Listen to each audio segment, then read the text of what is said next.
Hello everyone, मेरा नाम है अमित और आप देख रहे हैं Kautilya commerce. Time value of money chapter हम लोगों का चल रहा था, जिसमें हम लोग एक्सरसाइज 4C में 2 क्लास कर चुके थे। आज उसका 3rd क्लास है। आज हम लोग का एक्सरसाइज 4.3 खत्म हो जाएगा। लास्ट टॉपिक चल रहा है। टॉपिक जैसा आप देख रहे हैं वो टॉपिक लिखा हुआ है परपेचुइटी। परपेचुइटी का मतलब जैसा कि हम लोग जानते हैं कि एन्युटी में क्या होता है, हर बार हम लोग सेम अमाउंट डिपॉजिट करते हैं या सेम अमाउंट दिया रहता है। उसको हम लोग बोलते हैं कि सर अगर सेम अमाउंट हो, डिफरेंस ऑफ टाइमिंग जो हो वो सेम हो और एक फिक्स टाइमिंग पीरियड के लिए हो, तो उसको बोलते हैं हम लोग एन्युटी। लेकिन सपोज करो हम 1000 रुपया हमको जिंदगी भर मिलते रहेगा, लाइफ टाइम हमको 1000 1000 1000 1000, पता नहीं वो लाइफ कितना लंबा है, हमको नहीं पता, लेकिन हमको हमेशा 1000 रुपया मिलते रहेगा, तो इसको बोलते हैं परपेचुइटी। मतलब इन्फिनिटी पीरियड तक, जब तक हम रहेंगे तब तक वो पैसा मिलता रहेगा। तो परपेचुइटी का कोई फ्यूचर वैल्यू नहीं बता सकता है। कोई ये नहीं बोल सकता है कि जीवन भर में तुमको इतना पैसा मिलेगा, क्योंकि जीवन डिसाइडेड नहीं है। टाइम पीरियड अगर फिक्स्ड हो तब तो आप फ्यूचर का वैल्यू बता सकते हैं। जैसे हम बोले हमको 1000 रुपया करके हर मंथ मिलेगा, 5 साल तक मिलेगा, तो आप 5 साल का फ्यूचर वैल्यू बता सकते हैं कि 1000 हर महीना मिलेगा, तो 5 साल में कितना मिलेगा। लेकिन अगर आपको हम ये बोले कि जब तक हम जिंदा रहेंगे तब तक हमको 1000 रुपया हर मंथ बैंक से मिलता रहेगा, तो अगर हम आपको ये पूछे कि बताओ कि हमको जिंदगी भर में कितना पैसा मिलेगा, तो आप बोलिएगा भाई तुम कब तक रहेगा इस दुनिया में, ये थोड़ी पता है हमको। तो इसका मतलब हुआ कि सर परपेचुइटी मतलब इन्फिनिटी। इन्फिनिटी का फ्यूचर वैल्यू कि हम सारा इन्फिनिटी को जोड़ लें, ये पॉसिबल नहीं है। लेकिन परपेचुइटी मतलब इन्फिनिटी का प्रेजेंट वैल्यू बताना आसान है, वो किया जा सकता है मैथमेटिकली। सर ऐसा कैसे? जब हमको भविष्य पता ही नहीं है तो आप उसका प्रेजेंट वैल्यू, सारे पैसे का प्रेजेंट वैल्यू कैसे बता दीजिएगा? हम बोले इसका एक लॉजिक है, सुनिएगा ध्यान से। आज हम खड़े हैं 1 अप्रैल 2022 में, हमको मिलता है कितना? 1000। फिर अगले साल हमको फिर मिलेगा 1000, और ऐसे करते करते करते करते हमको इन्फिनिटी पीरियड तक मिलते रहेगा। कितना रुपया? 1000। इसका फ्यूचर वैल्यू आप नहीं बता सकते, क्योंकि आपको लाइफ नहीं पता है कितने साल का। लेकिन हम इसका आज के दिन का जितना पैसा पूरा जिंदगी में हमको मिलेगा, उसका प्रेजेंट वैल्यू बताना पॉसिबल है। तो आपके मन में एक सवाल आ गया कि ये कैसे पॉसिबल है? हम कितना पैसा पूरे जिंदगी में हमको मिलेगा, क्योंकि जिंदगी ही पता नहीं कितना लंबा है। कहीं हम कल मर गए तो, कहीं हम 10 साल बाद मर गए तो, कहीं हम 30 साल बाद मर गए तो, कहीं हम 50 साल बाद मर गए तो हम बोले हाँ, लेकिन फिर भी प्रेजेंट वैल्यू निकालना पॉसिबल है। उन सारे पैसों का, तुम कभी भी मरो, उनका आज का प्रेजेंट वैल्यू बताना पॉसिबल है। कैसे पॉसिबल है सुनिएगा। बोला गया, जैसा कि हम लोग जानते हैं कि जैसे जैसे समय बीतता है वैसे वैसे 1 रुपया जो आज के दिन 1 रुपया है, 1 साल बाद वो 1 रुपया रहता ही नहीं है, उसका वैल्यू गिर जाता है 90 पैसा। और 1 साल बीतता है सर 80 पैसा, और 1 साल बीतता है 10 पैसा, ऐसे करते करते घट जाता है। आप जान रहे हैं कि हाँ सर, जैसे जैसे अगर मान लीजिए अगर हम आपसे ये पूछे कि क्या आज के समय में 1 पैसा का कोई वैल्यू है, अगर हम आपसे बोले कि आपको हम 1 पैसा दिए, आप इसमें क्या खरीद लीजिएगा? क्या उस 1 पैसे का आज कोई परचेजिंग पावर है? तो आप बोलिएगा सर 1 पैसे में आज के दिन कुछ भी नहीं मिलेगा। लेकिन आज से 30 ईयर बैक 1980 में, 80s में या 70s में जाएंगे तो 1 पैसे का वैल्यू था। आप उस समय 1 पैसे में कुछ ना कुछ खरीद सकते थे। तो इसका मतलब हुआ कि सर जो 1 पैसा आज से 40 साल पहले जिसका वैल्यू था, आज वो 0 हो चुका है। तो जब हम लोग बोलते हैं कि इन्फिनिटी का प्रेजेंट वैल्यू बताना पॉसिबल है, तो वो इसलिए पॉसिबल है क्योंकि जो वैल्यू आज आपको दिख रहा है, समय बीतते बीतते 10 साल 20 साल 25 साल 30 साल के बाद वो 0 हो जाएगा।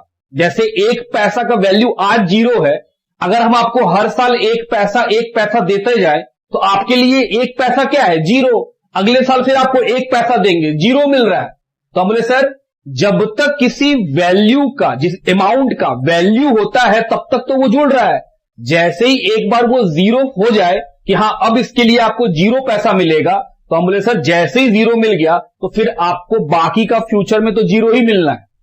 जैसे एक पैसा आज के दिन जीरो हो गया तो हम बोले सर इस एक पैसे का वैल्यू आज जीरो है, भविष्य में जितना भी आपको एक पैसा मिलेगा वो सब जीरो है, तो जीरो का टोटल तो हमेशा जीरो होगा। तो इंफिनिटी वाले में, परपेचुइटी केस में, कि अगर हमको हमेशा मिलता है पैसा तो हम बोले सर ये पैसा एक समय आएगा कि इसका वैल्यू जीरो हो जाएगा।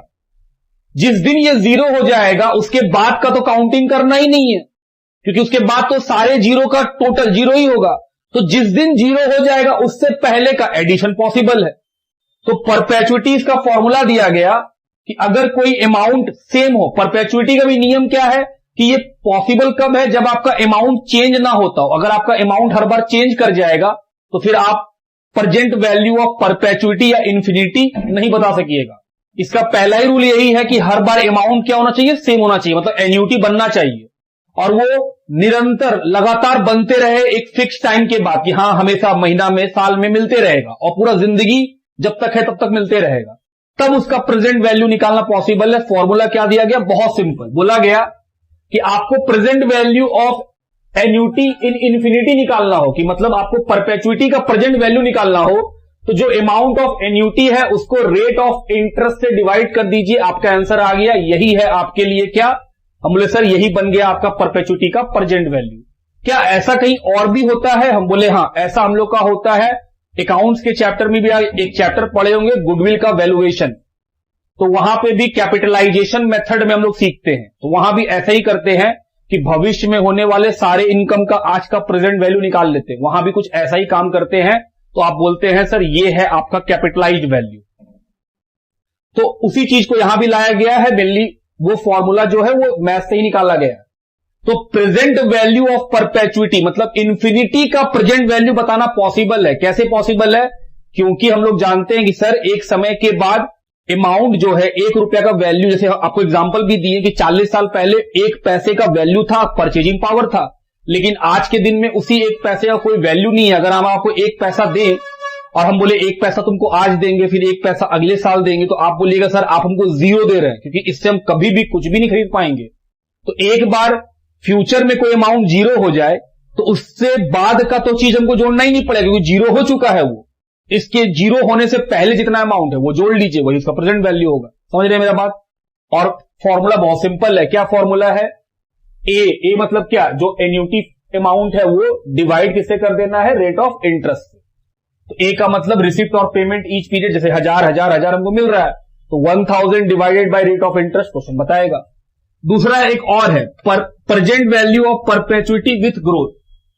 ग्रोथ का मतलब हमने सर मान लीजिए इंटरेस्ट रेट आज है 10%, फिर अगले साल उसमें 2% का ग्रोथ आ जाएगा, फिर अगले 2% का ग्रोथ आ जाएगा, तो इसको बोलते हैं कि परपेचुइटी विथ ग्रोथ, कि परपेचुइटी भी है और आपका इंटरेस्ट रेट में ग्रोथ भी होगा समय के साथ।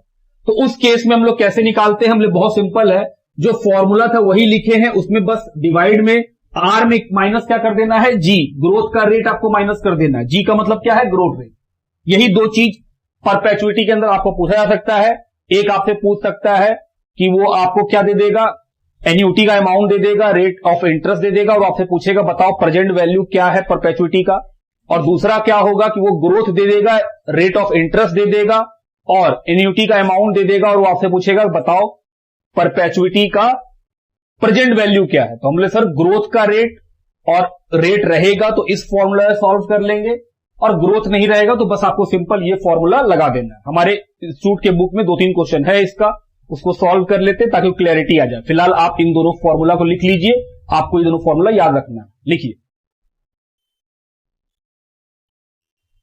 चलिए आपके सामने एग्जांपल नंबर 41 लिखा है, Ramesh wants to retire and receive 3000 a month. Ramesh retire होना चाहता है और 3000 हर महीना वो रिसीव करना चाहता है। He want to pass this month payment to future generation after his death. वो चाहता है कि यही पैसा जो मंथली हमको मिलता है वो आने वाले जनरेशन को ट्रांसफर कर दे, मतलब फिर उनको मिलना शुरू हो जाए। उनके रमेश के मरने के बाद, he can earn an interest of 8% compounded annually. बोल रहा है रेट ऑफ इंटरेस्ट क्या है, 8% compounded annually. How much will he need to set aside to achieve this perpetuity goal. बोल रहा है 3,000 रुपया जीवन भर मिलने के लिए बताइए कितना पैसा उसको आज जमा करना चाहिए। तो हम बोले सर वो आपसे क्या पूछ रहा है, प्रेजेंट वैल्यू, आज हम कितना जमा करें कि पूरा जिंदगी हमको 3,000 असीमित समय तक मिलते रहे। तो हम बोले सर वो आपसे परपेचुइटी निकालने बोल रहा है, प्रेजेंट वैल्यू। तो हम बोले बहुत सिंपल है, सबसे पहले क्या क्या दिया हुआ है, हम बोले सर एन्युटी दिया हुआ है, ये हम चाहते हैं कि भविष्य में हमको कितना मिले, 3,000 रुपया पर मंथ, मंथली है ये। दूसरा रेट कितना है ये पढ़िए, रेट है सर 8% कंपाउंडेड एनुअली। तो हम बोले सर क्योंकि ये मंथली है और ये क्या है, एनुअली है, तो हम लोग क्या सीखे थे कि कंपाउंडेड एनुअली रहे, और अगर जैसे हमको जो अमाउंट ऑफ एन्युटी है हर मंथ मिलेगा तो इंटरेस्ट को किससे डिवाइड कर देंगे, 12 से, क्योंकि सर ये अगर मंथ में है तो इसको भी मंथ में कन्वर्ट करना पड़ेगा। तो ये कितना आएगा, तो सर 8 को डिवाइड कीजिए 12 से, इतना परसेंट हो जाएगा। तो 8 डिवाइडेड बाई 12 0.67% आप बोल सकते हैं। तो आपको निकालना है present value of annuity, infinity का साइन है ये, ए डिवाइडेड बाई आर। ए कितना, 3,000 चाहिए हर मंथ। अगर ये मंथ ना होके सर मान लीजिए हाफ ईयरली होता तो फिर हाफ ईयरली केस में हम लोग क्या करते, 2 से डिवाइड करते रेट को, डिवाइडेड बाय 0.67%। बताइए कितना अमाउंट आएगा। तो सर 3,000 डिवाइडेड बाय 0.67%, तो ये आएगा सर 44, अच्छा ये 6666 लगातार ले लिया है बुक, तो सर ये आएगा 3,000 डिवाइडेड बाय 0.666666%। तो ये एग्जैक्ट फिगर आएगा 4,50,000। अगर आप पूरा कैलकुलेटर का फिगर ले लीजिएगा तो ये एग्जैक्ट आएगा 4,50,000, 4,50,000। तो अगर आप 4,50,000 रुपया जमा कर दे, इंटरेस्ट रेट रहे 8% का, तो आपको हर मंथ में कितना मिलेगा, 3,000 इन्फिनिटी पीरियड के लिए मिलते रहेगा। लिखिए एग्जाम्पल नंबर 42 लिखा है, assuming that the discount rate is 7% per annum. Rate कितना दिया हुआ है, 7%। How much would you pay to receive 50 rupees growing at 5% annually forever. बोल रहा है कितना रुपया आप आज पेमेंट करेंगे 50 रुपया रिसीव करने के लिए 5% के ग्रोथ के साथ फॉर एवर, जिंदगी भर आपको 50 रुपया मिलते रहेगा।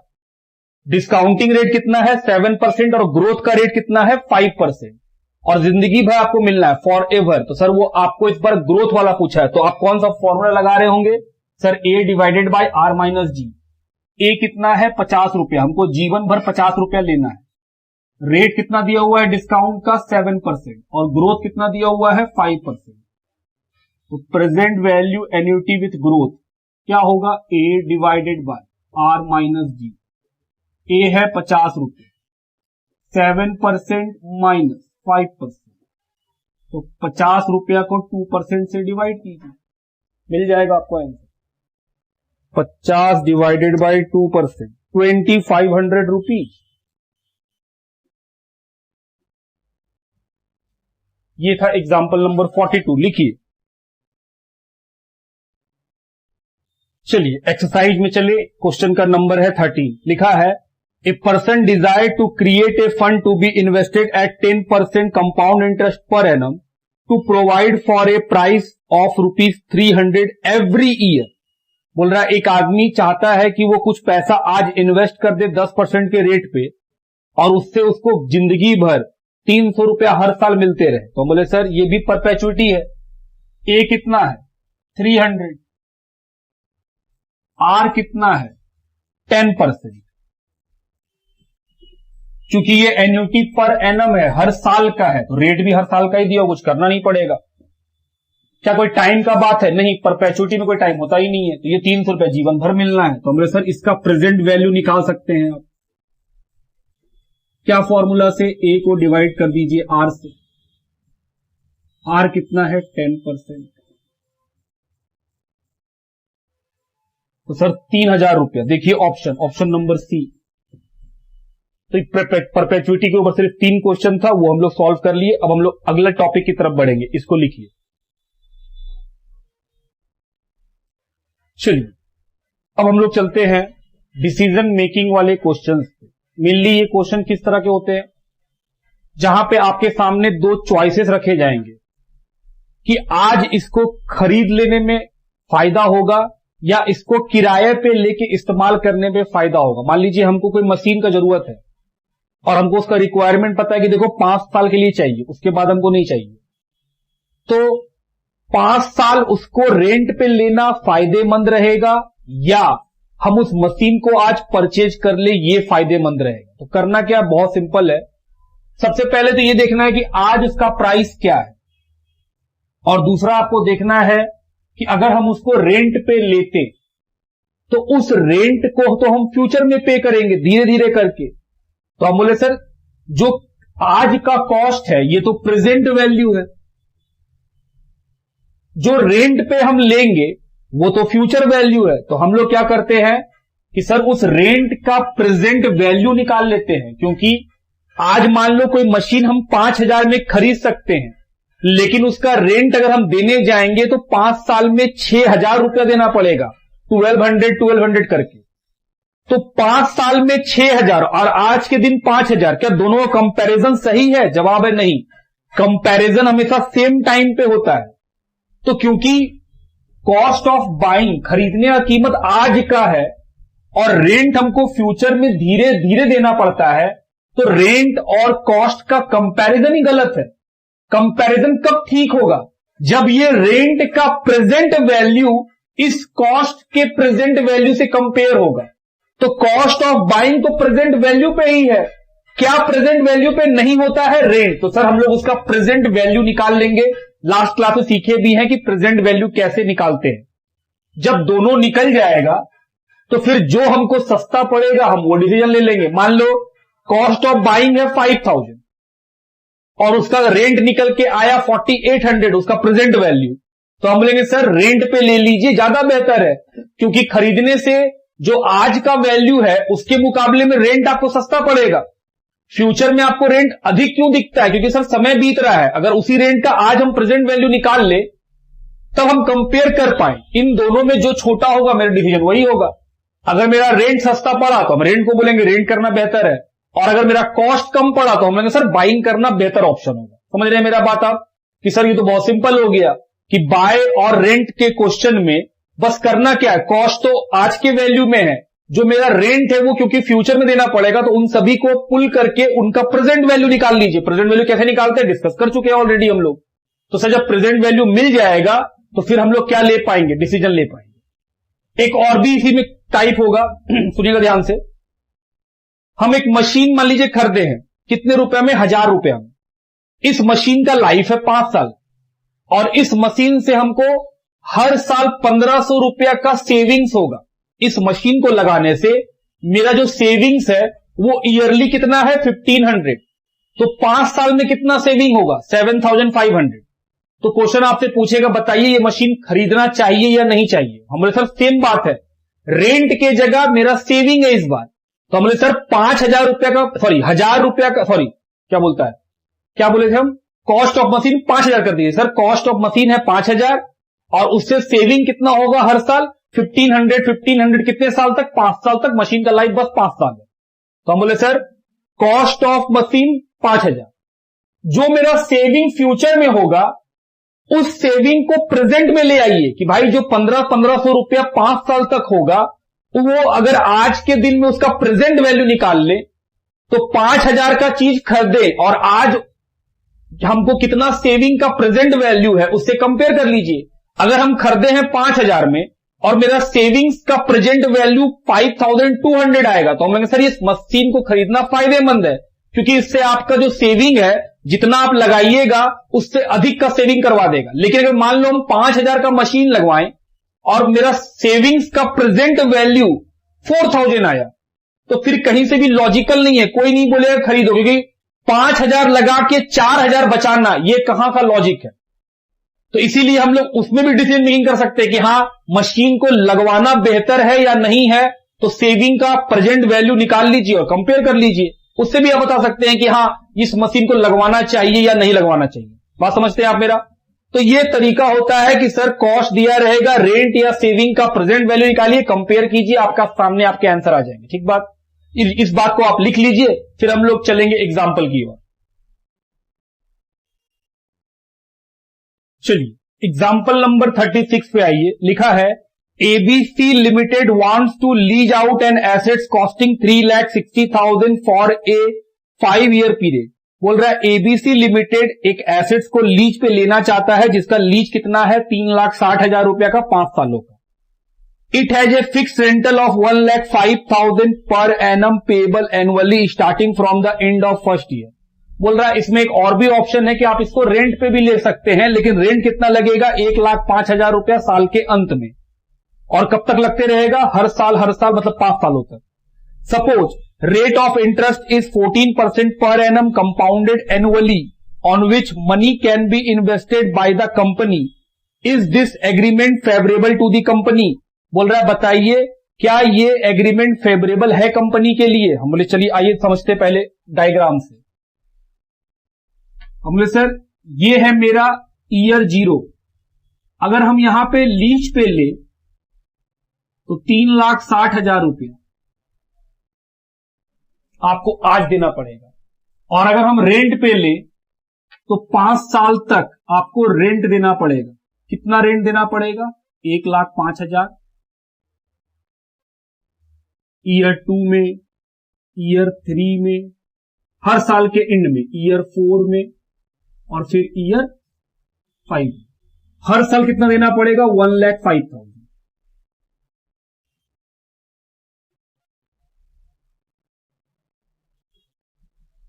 हर साल के एंड में, तो ये तो एन्युटी बन गया एक तरह का। बोले हाँ। तो बोल रहा है बताइए कि क्या फेवरेबल है कंपनी के लिए। तो बोले सर फेवरेबल क्या होगा। अगर आप ध्यान से देखो तो आपके लग सकता है कि सर फेवरेबल तो यही होगा, क्योंकि रेंट तो 5 लाख से ऊपर है, 5 साल में तो 5 लाख से ऊपर रेंट देंगे। हम बोले भाई ऐसे डिसीजन नहीं लेते हैं, हम लोग इसको क्या करेंगे प्रेजेंट वैल्यू निकाल लेंगे रेंट का। लीजिंग तो पता ही है कि 3,60,000 रुपया आज देना पड़ेगा, भविष्य में इतना पैसा देना है। तो बोले सर इन पूरे भविष्य का आज का प्रेजेंट वैल्यू निकाल लीजिए और फिर कंपेयर कीजिए, दोनों में से जो कम आएगा हम लोग उसी को फेवरेबल बोलेंगे। अगर रेंट का पैसा इससे कम आया तो हम बोलेंगे सर रेंट बेहतर है, और अगर रेंट का पैसा इससे ज्यादा आया तो हम बोलेंगे सर फिर तो लीज बेहतर है। समझ रहे बात। तो चलिए कैसे निकालेंगे हमें सर, आइए सबसे पहले निकालेंगे प्रेजेंट वैल्यू ऑफ रेंट।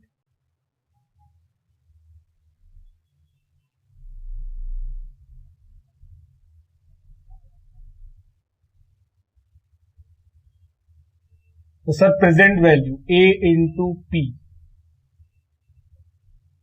तो एन्युटी कितना है 1,05,000 रुपया का, यही रेंट है। कितने सालों का 5 ईयर्स, और डिस्काउंटिंग रेट कितना है 14%।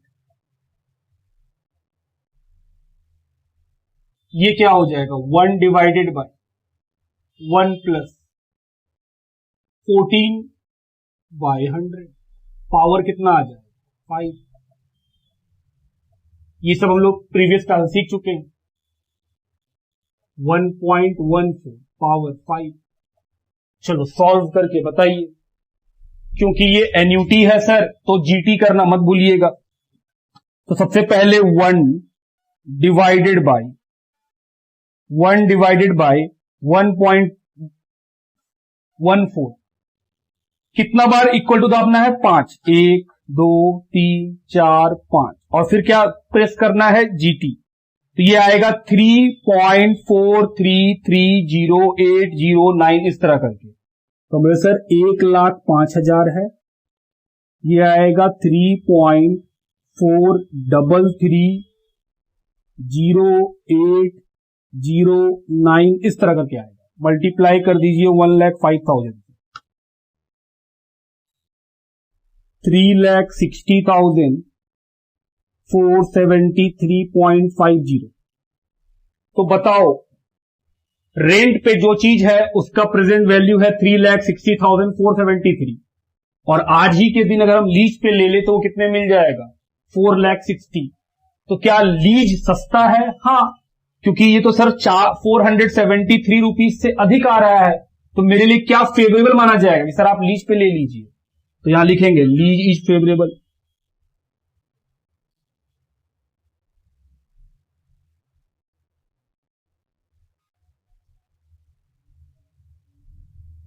For the company, sir lease favourable है कंपनी के लिए।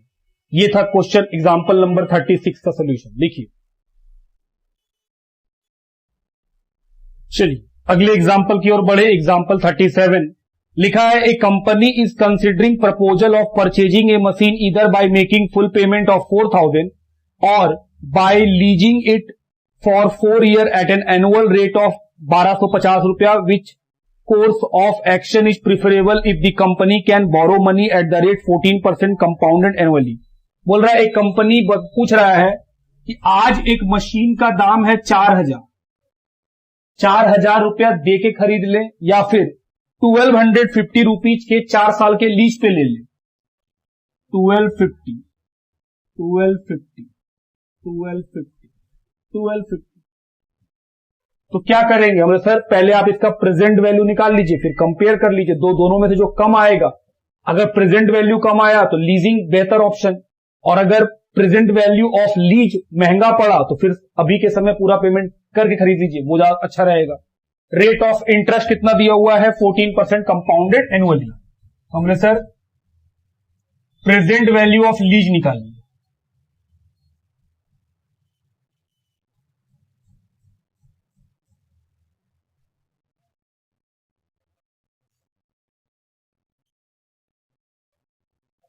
तो ये कितना है हर मंथ का रेंट? सर लीज का अमाउंट है 1250, कितने साल का? 4 ईयर्स, और रेट कितना है 14%।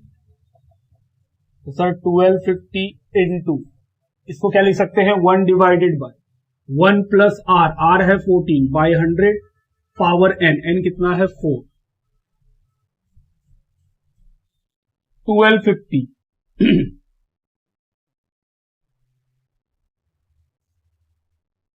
ये कितना आ जाएगा 1 डिवाइडेड बाय 1/4 पे power 4।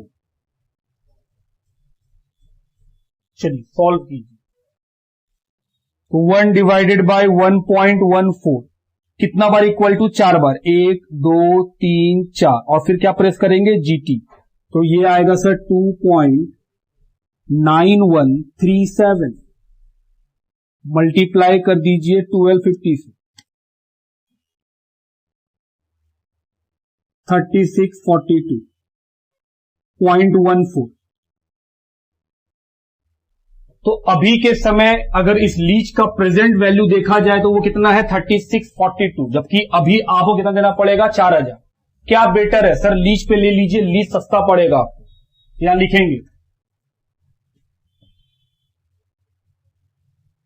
Since present value of lease is lower than cost of machine,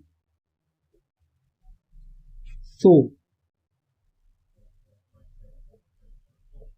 leasing is, क्या आपसे पूछा था? प्रेफरेबल,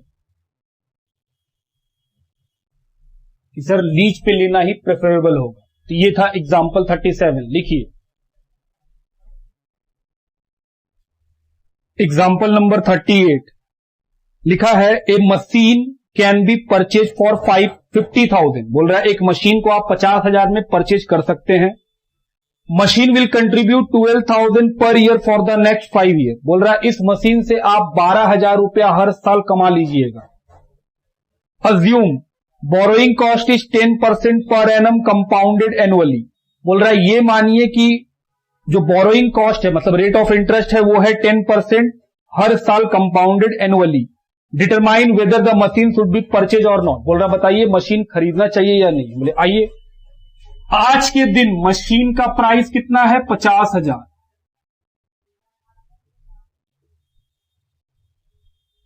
और ये मशीन खरीदने से आपको हर साल कितना कमाई होगा? 12,000, 12,000, 12,000, 12,000।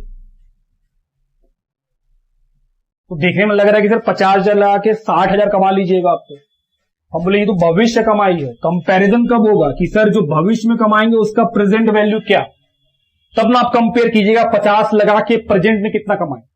तो क्या करेंगे सर? प्रेजेंट वैल्यू निकाल लीजिए आप इसका, जो अर्निंग है उसका। तो sir present value of contribution,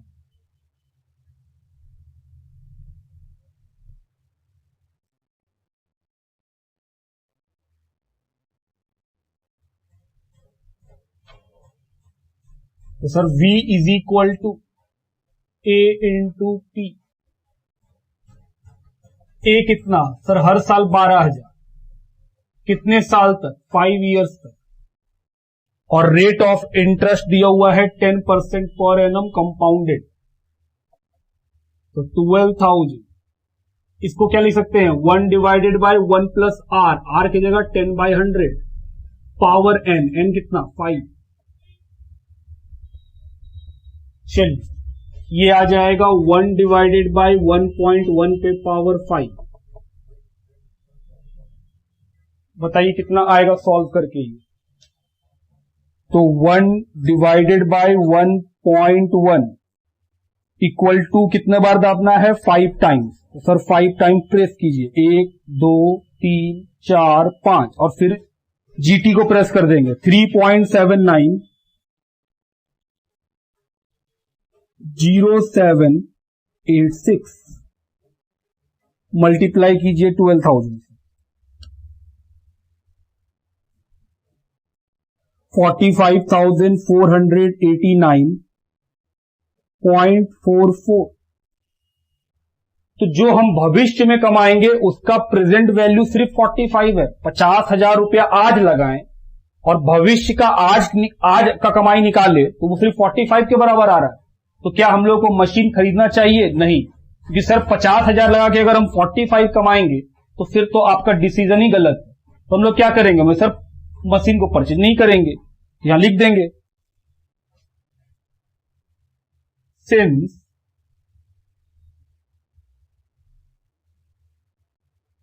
present value of contribution is less than cost of machine, so machine is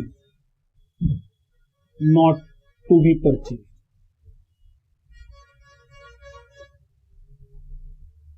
तो मशीन को नहीं खरीदना चाहिए क्योंकि ये फायदेमंद नहीं है। लिखिए एग्जाम्पल नंबर 39 लिखा है, a machine with useful life of 7 years cost 10,000 while another machine with useful life of 5 years cost 8,000। बोल रहा है एक मशीन जिसका कॉस्ट कितना है? 10,000 और उसका लाइफ है 7 ईयर, जबकि दूसरा मशीन जिसका कॉस्ट है 8,000 और उसका लाइफ है सिर्फ 5 year. The first machine save labour expense of 1900 annually. बोल रहा है पहला मशीन लगाने से हर साल आपको 1900 रुपीज का सेविंग्स होगा। And the second one saves labour expense 2200, और दूसरा जो मशीन है वो हर साल 2200 का सेविंग्स करेगा। Determine the preferred course of action. बोल रहा है बताइए पहला मशीन लेने अच्छा रहेगा या दूसरा मशीन लेना अच्छा रहेगा। Assume cost of borrowing as 10% compounded per annum. बोल रहा है रेट कितना रहेगा? 10%। आइए समझते हैं। ये है मशीन 1 जिसका कॉस्ट कितना है? 10,000, और इसको लगाने से 7 ईयर्स तक कितना रुपए का सेविंग होगा? 1900 रुपीज का सेविंग।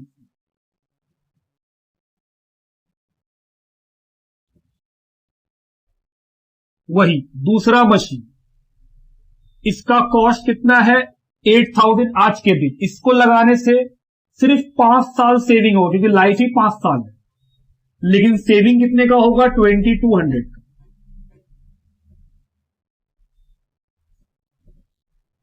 बोल रहा है बताइए दोनों में से कौन बेहतर है? तुम लोग क्या बोलेंगे? सर पहले पहले मशीन वन का बात कीजिए, 10,000 रुपया लगाए हैं, इतना सेविंग होगा, भविष्य का सेविंग का प्रेजेंट वैल्यू निकाल लीजिए, फिर दोनों में कंपेयर कर लीजिए कि सेविंग हो रहा है कि नहीं हो रहा है एक्चुअल में। फिर मशीन टू का सेम, 8,000 लगा के इतना सेविंग हो रहा है 5 साल में, इसका प्रेजेंट वैल्यू निकालिए और फिर कंपेयर कीजिए कि मशीन टू में कितना सेविंग हो रहा है। उसके बाद मशीन वन और मशीन टू का सेविंग कंपेयर कीजिए, दोनों में से जिसमें अधिक सेविंग होगा वो मशीन चूज कर लिया जाएगा। सबसे पहले क्या करेंगे? सबसे पहले सब निकालेंगे present value of machine one, present value of saving of machine one, पहला मशीन का। तो सर प्रेजेंट वैल्यू निकालेंगे ए इंटू एन आर, ये है 1900, कितने सालों का? 7 ईयर्स का। कितना रेट ऑफ इंटरेस्ट है? रेट ऑफ इंटरेस्ट है 10%, कंपाउंडेड एनुअली। तो 1900 इसको लिख सकते हैं 1 डिवाइडेड बाय 10/100, पावर कितने का? 7 ईयर्स का।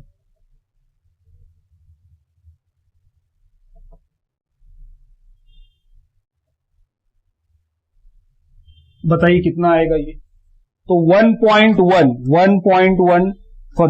Divided by 1.1, 7 times equal to 1 2 3 4 5 6 7, फिर प्रेस करेंगे जीटी, तो 4.8642 मल्टीप्लाई कीजिए 1900 से, तो ये आएगा सर 9,250 रुपीज अप्रोक्स, 9,250 रुपया।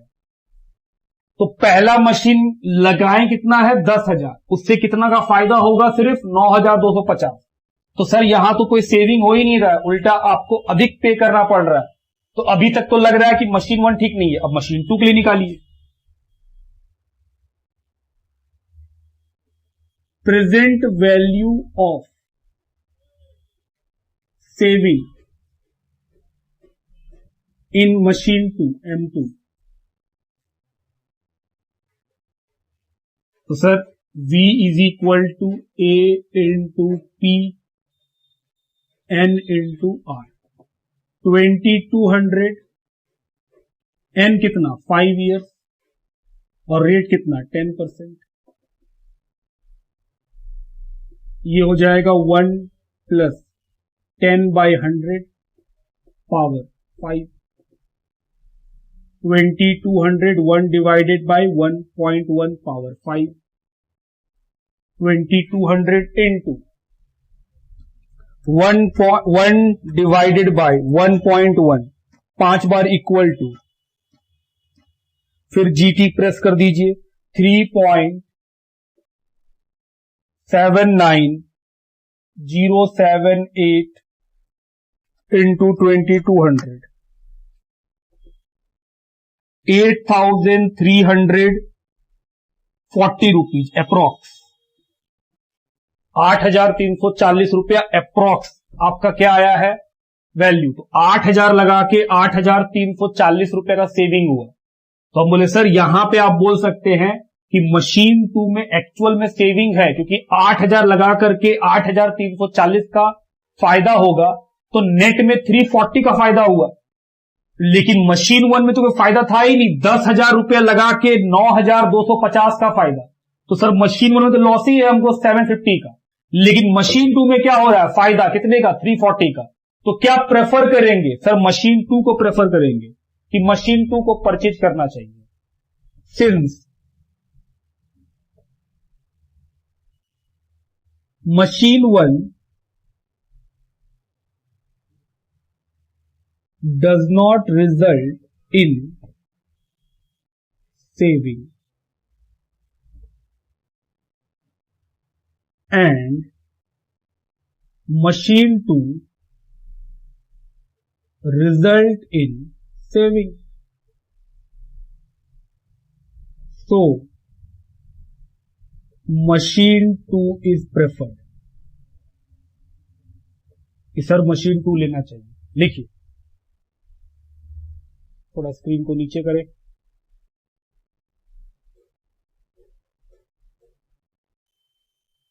आइए एग्जाम्पल नंबर 40 की तरफ बढ़े। लिखा है an investor intends purchasing A 3-year 1,000 rupees par value bond having nominal interest rate of 10%।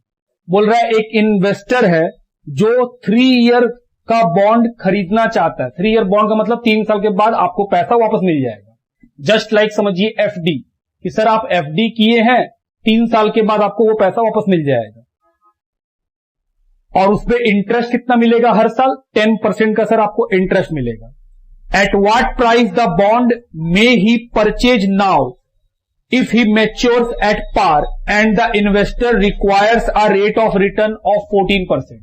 बोल रहा है बताइए आज के दिन आप उस बॉन्ड के लिए कितना पैसा देना चाहेंगे अगर आप चाहते हैं कि आपका रेट ऑफ इंटरेस्ट जो हो, रिटर्न जो हो, वो 14% हो। समझिएगा बात कैसे सॉल्व करना है, एकदम आराम से समझिएगा। ये क्या है? Y0।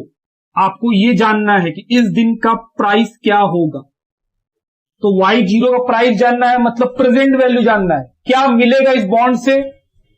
ईयर 1 जब खत्म होगा तो इंटरेस्ट मिलेगा।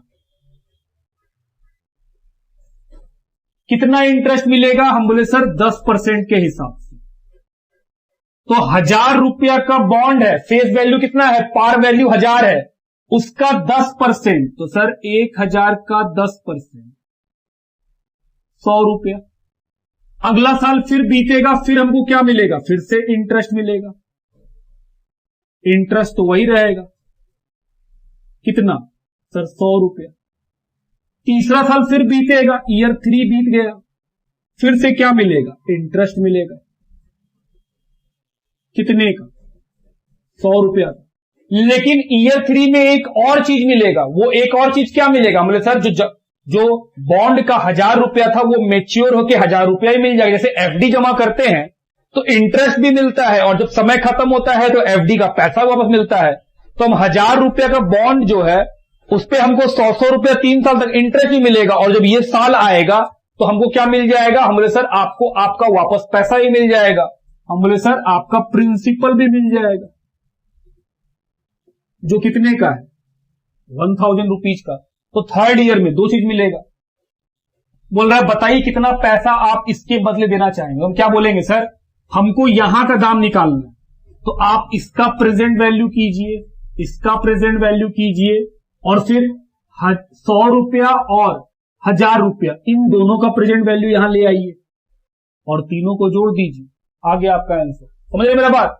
प्रेजेंट वैल्यू हम लोग चाहें तो ऐसे निकाल सकते हैं, फॉर्मूला तो है ही है, लेकिन हम लोग क्या सीखे थे? फॉर्मूला कब काम करेगा? जब आपका हर बार अमाउंट सेम हो। इस केस में देखिए 100 रुपया 100 रुपया, लेकिन आखिरी साल में कितना आ रहा है? 1,100 रुपया। तो हम लोग सर एक एक करके निकाल सकते हैं। तो हम लोग से जो पूछा गया है कि क्या प्राइस आप देना चाहेंगे, तो प्रेजेंट वैल्यू निकाल लीजिए।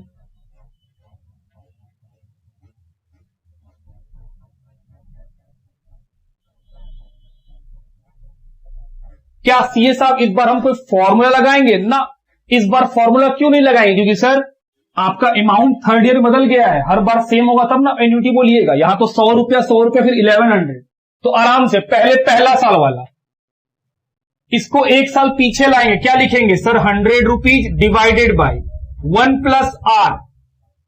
तो आर कितना लेंगे? सर 1 प्लस आर बाई 100 पे पावर, एक साल पीछे किए तो पावर कितना आएगा? 1 प्लस अगले साल फिर 100 रुपीज मिलेगा, 1 प्लस आर। ये वाला पैसा कितना साल पीछे लाना होगा? सर 1 साल 2 साल, पावर 2। यहां पे कितना मिलेगा? 100 रुपया और 1,000, सर 1100। ये कितना साल पीछे आएगा? सर 1 2 3 साल। तो 1 प्लस आर बाय 100, पावर कितना आएगा जी? 3। रिक्वायर्ड रेट ऑफ रिटर्न हमको कितना चाहिए, लिखा है 14%, तो आर की जगह क्या लिखेंगे 14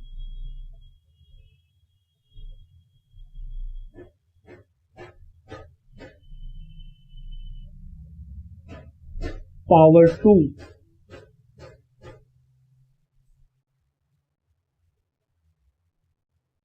पावर 3,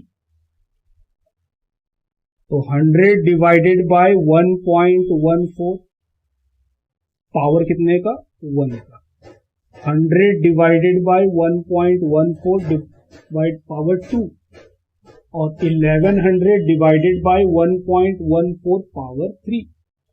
चलिए सबका इंडिविजुअल सॉल्व कीजिए और प्लस कर लीजिए, आ गया आंसर। तो सर 100 डिवाइडेड बाय 1.14 ये आएगा 87.72 अप्रोक्स, डिवाइडेड बाय 1.14 76.95 अप्रोक्स, और 1100 डिवाइडेड बाय 1.14 पावर है 3 equal to this will come 742.46, तीनों को जोड़ लीजिए 76.95 प्लस 87.72 907.14 अप्रोक्स में आएगा। तो ये जो हम लोगों का आंसर आया है 14 नहीं, हम लोगों को 13 ही आ रहा है। ये जो आंसर आया है इसका मतलब क्या, हम बोले सर जो 1000 रुपए का बॉन्ड है जिसपे हमको 10% का इंटरेस्ट मिलेगा, अगर हमको 14% का उस पर रिटर्न चाहिए तो हम लोग मैक्सिमम प्राइस कितना दे सकते हैं उसका, 907 रुपीज 13 पैसा, मतलब 907 रुपया 13 पैसा में अगर आप ये बॉन्ड आज के दिन खरीदते हैं और आपको इस तरह से पैसा मिलता है तो आपका रिटर्न कितना आएगा 14% का। लिखिए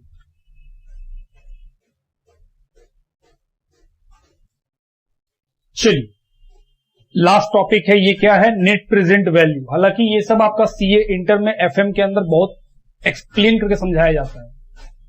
नेट प्रेजेंट वैल्यू जिसको शॉर्ट में हम लोग एनपीवी बोलते हैं, इसका कैलकुलेशन काफी सिंपल है। कैलकुलेशन का फॉर्मूला आप देख सकते हैं कि present value of cash inflow minus present value of cash outflow.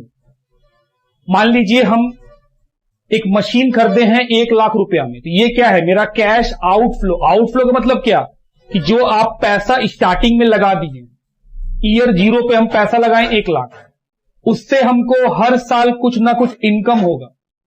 तो जो इनकम होगा उसको हम लोग बोलते हैं इनफ्लो, कि सर पैसा आएगा।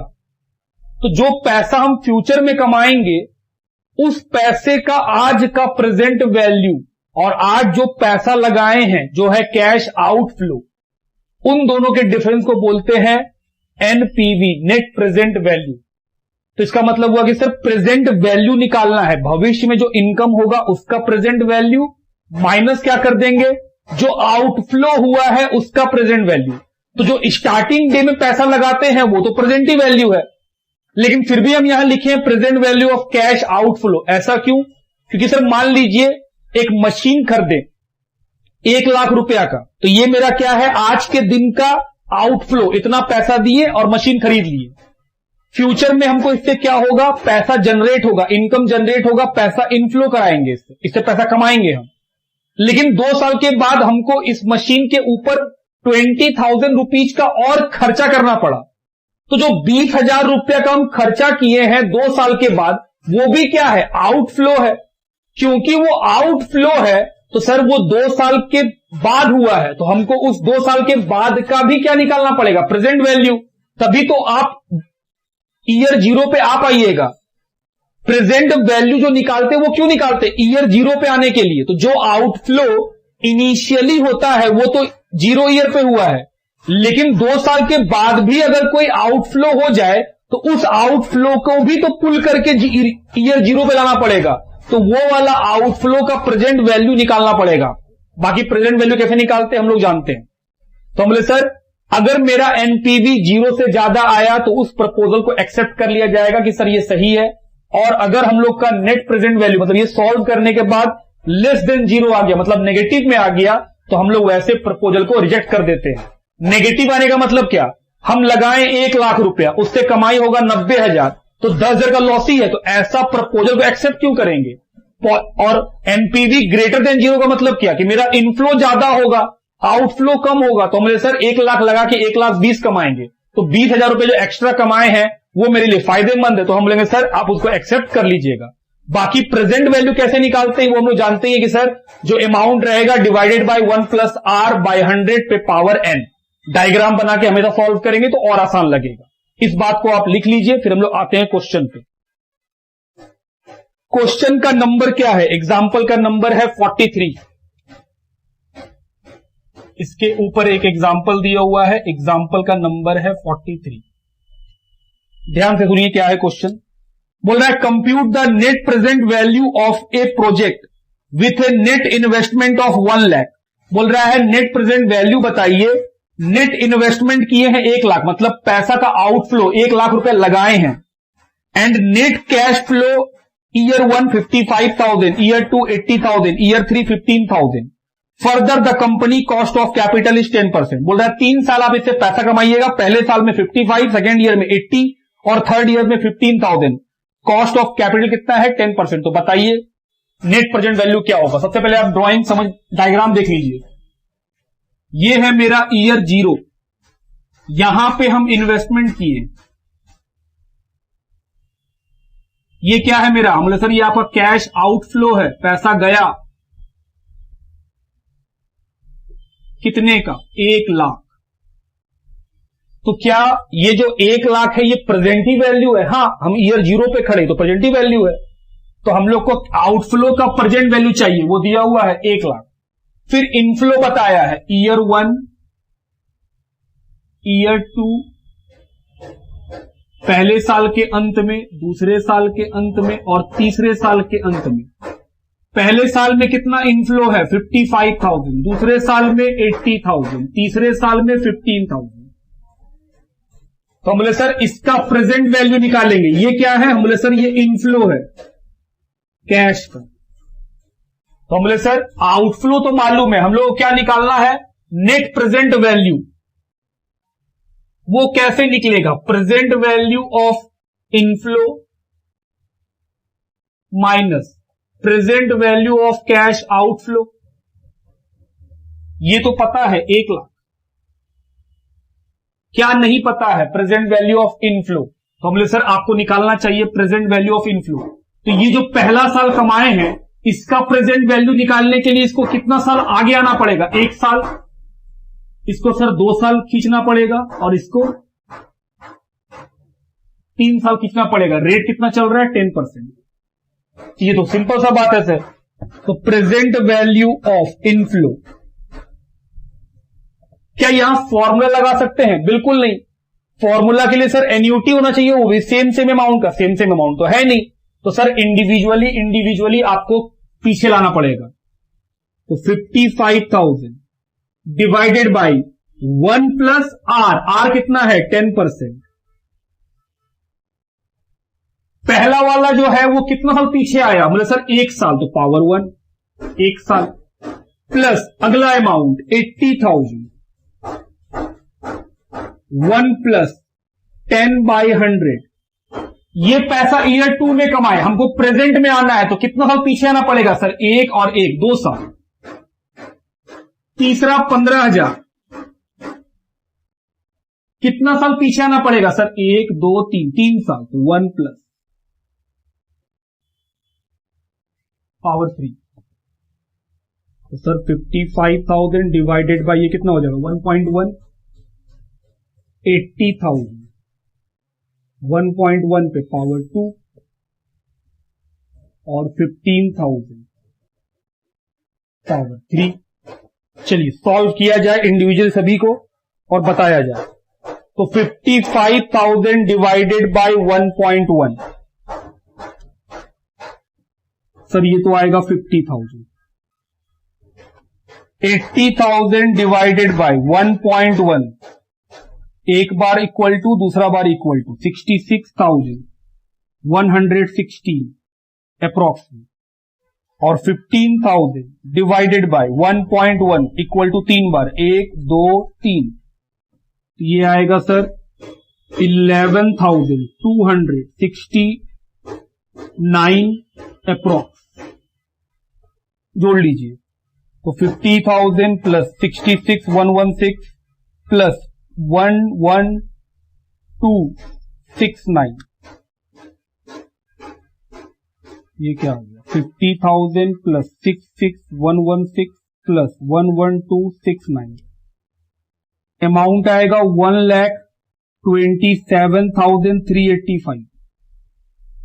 तो सर ये भी मिल गया 1,27,385। तो प्रेजेंट वैल्यू 27,385। ये प्रपोजल एक्सेप्ट करना चाहिए? जी हाँ, हम लोग का एनपीवी जो है ग्रेटर देन 0 आया है, तो इस प्रपोजल को एक्सेप्ट कर लेना चाहिए। लिखिए